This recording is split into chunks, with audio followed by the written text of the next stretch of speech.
About a week and a half ago, the two of you, along with everyone's favorite Matt Dillahunty, appeared on Mr. Atheist's show, and you played a game of word salad or actual Jordan Peterson quote. Which is not a true dichotomy. No, but it was fun. It was fun. We had fun doing that show. Yeah. So, I love the idea, and I'm not going to sit here and pretend that Jordan Peterson is above criticism and correct about everything.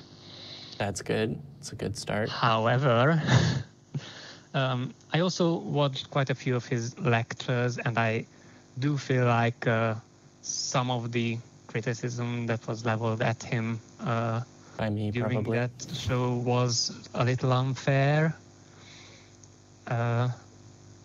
So as a sort of bridge building exercise, I guess I would like to maybe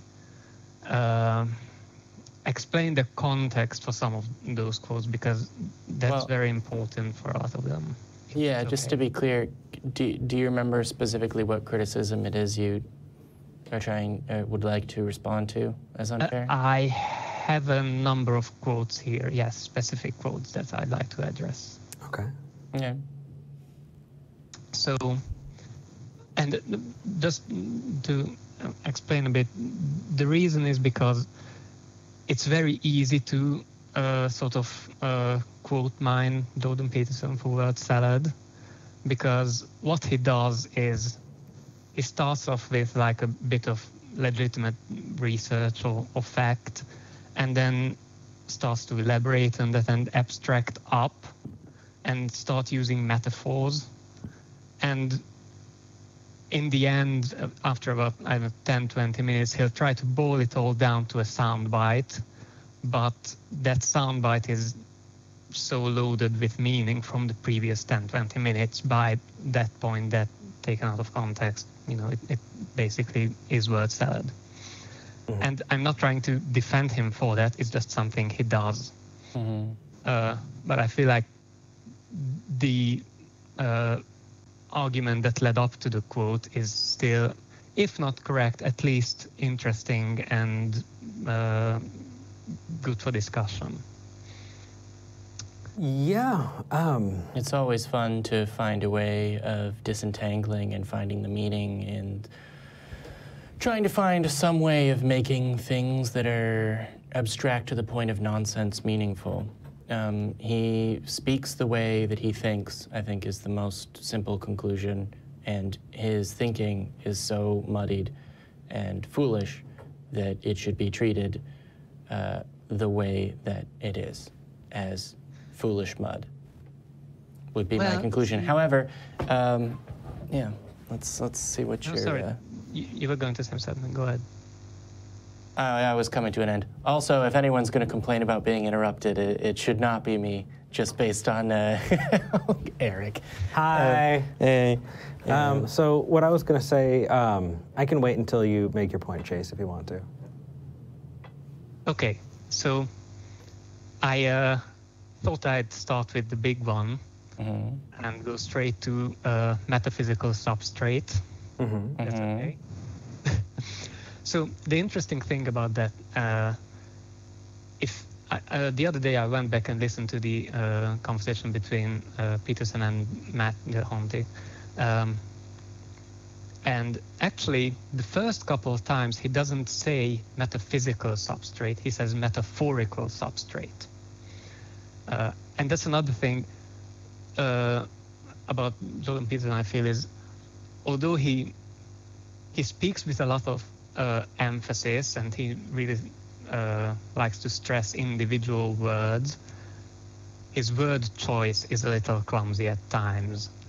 And you can see that where he sort of goes back and forth between metaphorical and metaphysical, which are actually very different things.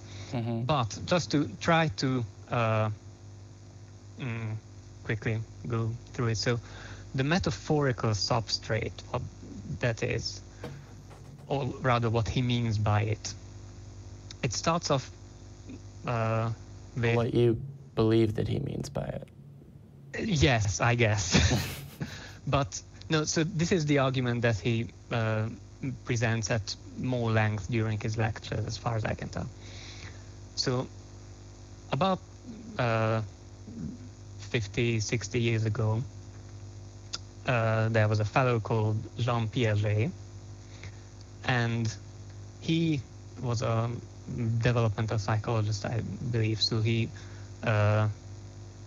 studied children and how they learn things. And one of the observations that he made was that young children, say 6 years old, you can watch them play together, like play marbles together. But if you take one of the children out of the group and ask him about what the rules are of the game that he's playing, he cannot articulate it. Mm-hmm. So even though he can obviously follow the rules, he can't explain to you what they are. Sure. And this is, by the way, this generalizes up into adult life with things like tacit knowledge.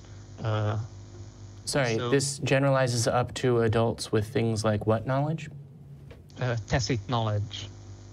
I don't know that word. Yeah, I'm not sure what word you're saying. Tacit. T-A-C-I-T. Oh, tacit. Tacit. Okay, yes. Yeah. Yeah. Yeah. So just as a quick example, one of the first things that AI researchers tried to do was build expert systems for things like medical diagnosis. And the way they would do that is they would find a doctor, an expert, and ask him to explain how he diagnoses people. Yeah. And the experts couldn't actually come up with a consistent set of rules that the AI researchers could then go and implement. Yeah. So what... there is a difference there. Yes? Yeah. There's a difference between pattern recognition and not understanding what your subconscious is doing and being able to follow a set of social norms without being able to actually articulate them in the form of written rules. Yeah. Okay, because one of those two things can be observed and written in a form of rules. And the other is the ability of an expert to recognize patterns in what they observe in a non-human thing. And the other is patterns that emerge and are understood tacitly or implicitly in human systems. So to compare recognizing things in something other than a human system to recognizing patterns in a human system is, just to throw the difference in there as we continue. Okay. No, I appreciate that. I don't think the difference is relevant to this point. No. But, so what Peterson gets out of this is if we look at, say, mythologies, ancient civilizations, we can see sort of recurring themes in stories across cultures. Yeah. Right? And what he argues is that this was the way in which these civilizations tried to articulate social rules or guidelines, or just guidelines for how to live. That's how they try to articulate it, through these stories. Because similar to how the children can play together and observe each other's behavior and adopt the rules of the game, even though they can't articulate the rules of the game, the idea is that the civilization can observe the behavior of the heroes in these stories and extract some kind of rule for how to live life well. Okay. So that's sort of, in so many words, the idea of the metaphorical substrate. Well, here's where I kind of disconnect. Here's with my that. problem. What I would say is that yes, societies do, and have told stories to be able to relate moral and ethical quandaries and be able to talk about what we would do with that in the future, right? Well, but I have a problem even with ethics, that. Sorry. Thank you, Jamie. Our ethics change, right? We as a society continue to change. And as we change, we realize that some things are good, some things are bad, and we continue to evolve that way. And so when you talk about the underlying structure that people seem to follow when it comes to societies addressing moral issues, you find that we have these really strange hangers-on. We have these very interesting ideas that take a while until we have the wherewithal to question our environment. And so while you can say, yes, there is this thing, right? We can describe it. We can describe how those stories continue to move forward, right? All we have to do is look at our laws, because that is codifying or trying to codify our morality. I think that when you're looking at those things, that is tacit. You are looking at that tacitly and going, okay, what can we gain from that? What is to be gleaned? But is there a greater truth to it? Can we extract a greater truth from those things? Or is that something that we can rely on to be able to determine true things about the world that we're in? No, because that's reserved for exploration. That's reserved for us looking into it. And once we look into it, we describe it and we're able to test it and those kinds of things. That's how we get to knowledge. And so while you are implementing, while you're looking at that metaphorical substrate that a lot of our society is built on, you need to keep in mind that that is not a good source of reliable knowledge. And so when you plant things on that, it's shaky ground to begin with. Well, so I'd like to return the subject of the question in the one part to this in any way relating that criticism of Jordan Peterson is unfair. In response to your statement, I don't have a criticism of what you said. I have a criticism of the fact that Jordan Peterson has a phrase and has lectures and has failed to communicate any of the things that you just communicated, generally. If you're not in his classroom studying and attempting to interpret his unclear, failed communication, I'm not even persuaded that he has thoughts on the level that you just did. I'm impressed. Well, I would find your level of reasoning generally impressive. And I know that I can have this conversation, the conversation that we're about to have, with you. I don't know that I can have it on any intelligible level with Jordan Peterson because he continues to fail to communicate the kinds of things that you just communicated. That is my criticism of Jordan Peterson, is that he fails to do the thing that he implicitly tries to do. He fails to communicate, he fails to be professor, he fails to teach effectively. You have succeeded in learning. That doesn't mean that he's succeeded in teaching. In direct criticism to the idea that there is a metaphysical or metaphorical substrate on which society is built, no, I don't think that that comes wholly from legends and myths that Jordan Peterson says are super great. I think that there's something either literally or metaphorically that can be drawn about Jordan Peterson's ability to think clearly from the fact that he slips back and forth between saying the word metaphorical and metaphysical, because I think that he has a very, very loose, if any, idea of what forms reality at all. So, sorry, if you want to talk more directly about Jordan Peterson and my criticism of him, we can do that, or we can have the more interesting conversation about no, because underlying ideas about. You said something very interesting just then, is that you think that you can have this reason. I mean, I don't know whether I can. Me, but not with Jordan Peterson or something to that effect. I said that I don't know that I can. It's quite possible that I'd find a way of doing that. So that's interesting because everything I just said is basically my retelling of what I heard Jordan Peterson say in his lectures. Okay. Yeah, and I've so heard, just a second, because like I said, I'm not going to pretend that everything Peterson does or said is gospel or anything. You've called the right show. Yeah. So I think it's very, very easy to nevertheless, it's very easy to misunderstand him, or yeah, I guess for lack of a better term, misunderstand him if you come to him via the sort of Reddit fan base angle. I do agree with what you said on the show, that he does pander to his audience a lot. I would agree with that.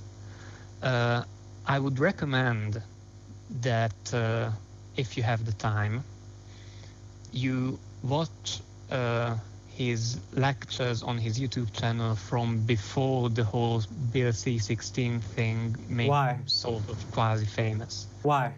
What do we have to gain from it? Because he genuinely is a lot less preachy in those lectures. I think the whole Bill C-16 thing got to his head a little, and because remember, originally what got him sort of famous was a video that he uploaded to YouTube, which he recorded at like 2 a.m. in the morning or something like that, where he was just basically thinking out loud about the implications of Bill C-16. And that's kind of how his internet fame started. Yeah. And so let's be clear, right? If somebody online says, I think the thought police are going to come and arrest me, or I'm going to lose my job because I refuse to use, trans requested pronouns, right? I don't know, man. I would just stop listening to that person. I mean, you have to decide what you're going to do with your time, right? I mean, no. Yeah, I mean, to be there are clear, a lot of really smart people out there, and a lot of those smart people don't say shit like that, right? So if you want to base it on that first blush, he's really not drawing me in. But if we're interacting with him in the future, right? If we're interacting with other things that he's saying, then I'll take them a piece at a time. Now, what I'm trying to say is, if you wake up one morning and half asleep record yourself thinking out loud, and that gets you famous, and that gets you an internet following, and I misinterpreted a law, I would apologize for misinterpreting the law in a later video. Also, wake me up at 2 in the morning, any morning, and I'm not going to say anti-trans bullshit, am I? You can try. We can do this. We can play this game, and you're going to wake me up, and I'm not going to say that. Yeah.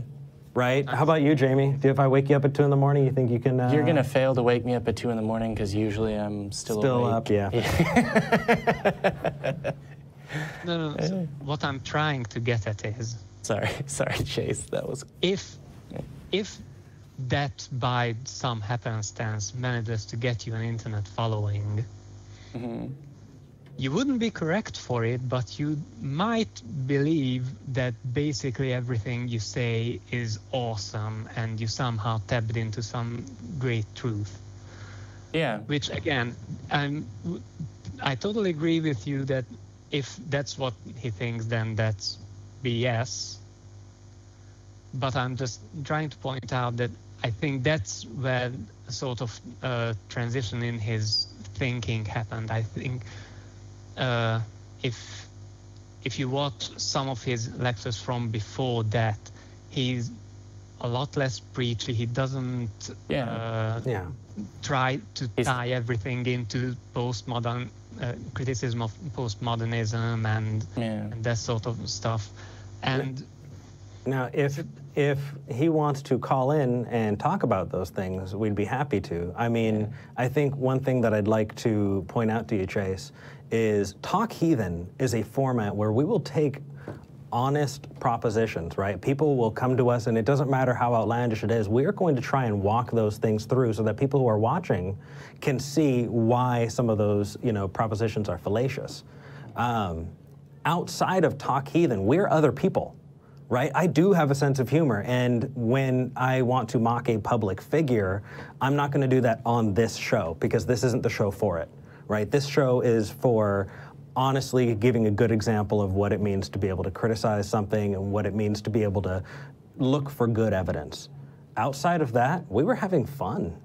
I mean, sure, yes. I've seen people mocking me, and that's great. That's great. It's fine. I don't think I'm hurting his feelings. I don't think we hurt his feelings. And if we hurt his feelings, he can call us and we can work it out. But no. On Talk Heathen, we'll address those issues one at a time. The question is how many of those issues do you want to present on his behalf versus maybe waiting for him to call in and then we can address them, you know? The number is right here. Like I said, I'm not trying to sort of white knight for Peterson here. I'm just saying that fair. If you want to make fun of Peterson, that's fine.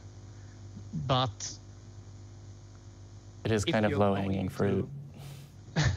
If you're going to make fun of someone, I think maybe this is sounding really pretentious. Deepak Chopra. But just try to make fun of them for the right reasons. I don't know about that. If you sound like Kermit, I'm not going to do that on the air anymore. I apologized for that, but man, that was funny. It was funny, yeah. Call it lowbrow, that's fine, but every once in a while I laugh at a fart joke too, and I'm not going to, you know, apologize publicly for it. I'll make sure that the venue's the right one, you know? I'm not even talking about lowbrow humor. I'm just talking about making fun of someone on completely fictional basis. Like if I said, haha, look at that Matt Dillahunty guy, he always dresses up in drag on his show and he never explains why slavery is wrong. You should call him about it. Well, he's got a thick skin. He's fine. Yeah. He's a big boy too. He's going to be a lot less polite. Yeah, but no, I mean... I'm just saying those are factual, he may say the correct things to level criticism or jokes at him. I joked about him sounding like Kermit the Frog. What other jokes do you mean? Like, it did sound like word salad, and when we tried to compare them against actual quotes and actual word salad, well, I failed pretty hard a couple times, and so did Jamie. I'm not disagreeing with you that some of the things he says is taken out of context, is complete word salad. I'm just letting you know, because I don't know if you're aware, that there are actual, I think, interesting arguments behind those, and it's not just not just him pulling sort of deepities out of thin air.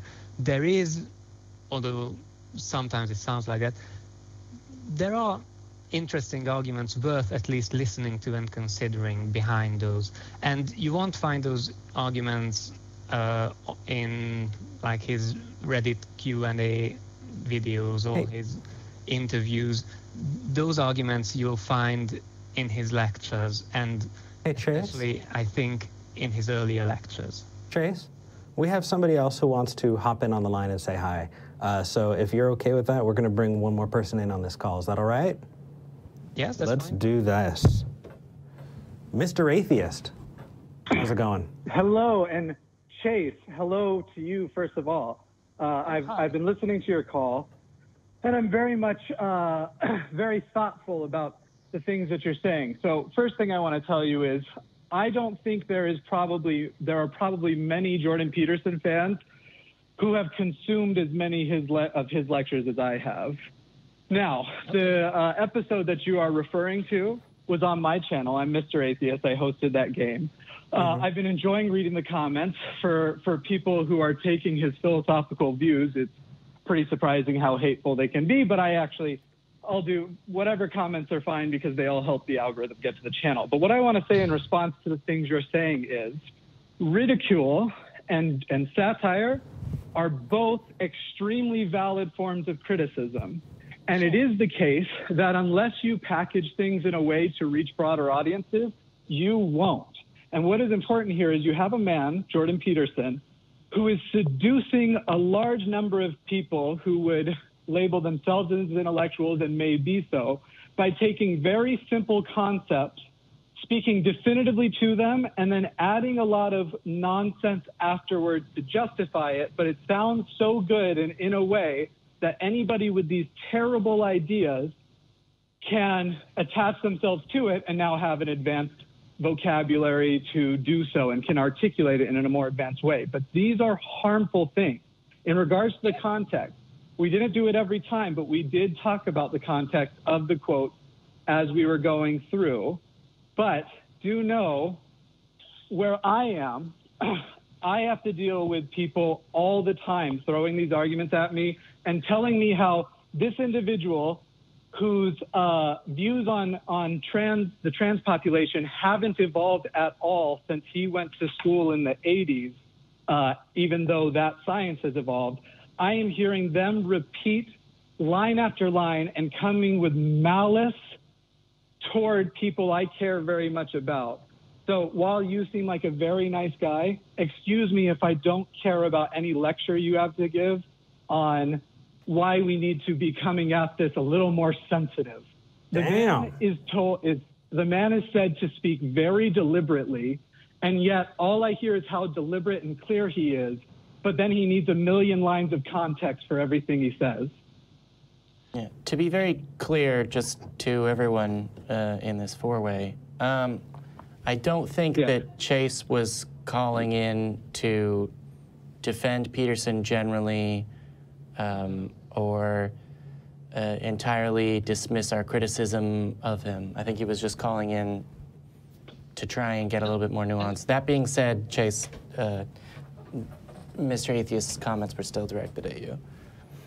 Yes, and I basically agree with all of it. I mean, when Peterson does have a tendency to do all that stuff that Mr. Atheist just described, although I'm not entirely sure how much of that is actually just misinterpretation of his points by his fan base.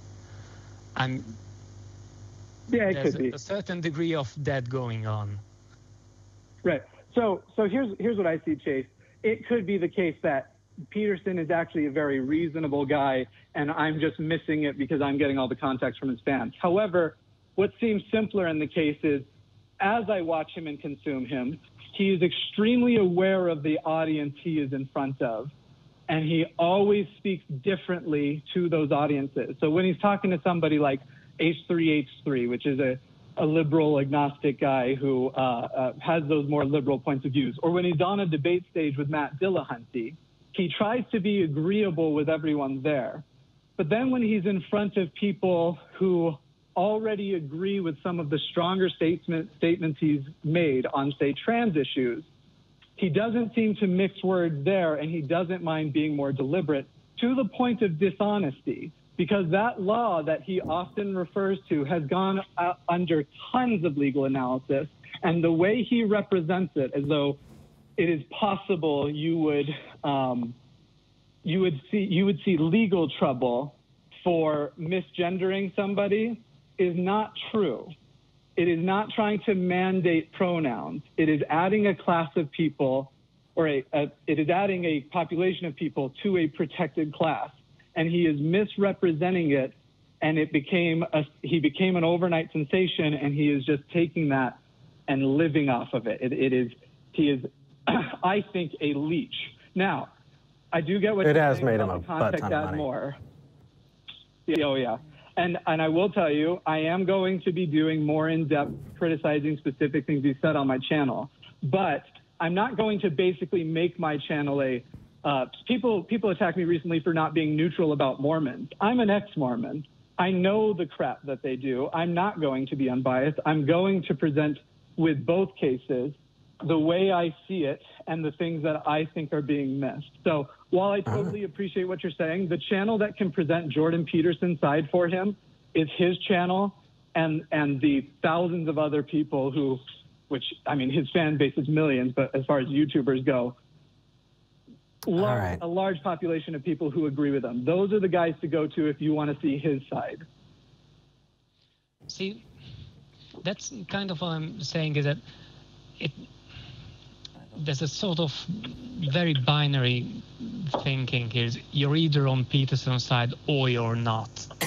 Well, I think that that's not entirely our fault. I mean, to be clear, that's the way that, quote unquote, his quote unquote fan base has acted. I mean, getting around to things more directly related to what the show is designed to combat, the way that he has whipped up a fan base, talked entire nonsense, and then thrown out a couple of interesting ideas reminds me exactly of the way that politically charged and minded creationists do precisely the same thing. Let's have weird traditional values, talk a bunch of nonsense, get people to devote themselves to it, and then give me their money. What is the difference? And I'm not trying to defend that practice here. Cool. We are all agreed that that practice is bold. Then that said, I think we've given about a half hour to Jordan Peterson. I think I'm ready to get into some religious for the record, stuff. Chase, you seem like a very nice guy. Could I just do one more thing with the three of you here? It'll take less than a minute, just to end it on a lighter note. Go for it. Shoot. You got a minute. Okay. I came across this quote, and it is this: "The key to life gives rise to positive truth." And I would like to ask the three of you, did Jordan Peterson say that, or was it a Jordan Peterson wisdom generator? And for that response, and for that answer, you can go to Mr. Atheist's channel. I don't want you to. He's gonna tweet it out. Cliffhanger. Later, Jimmy. Take care, everybody.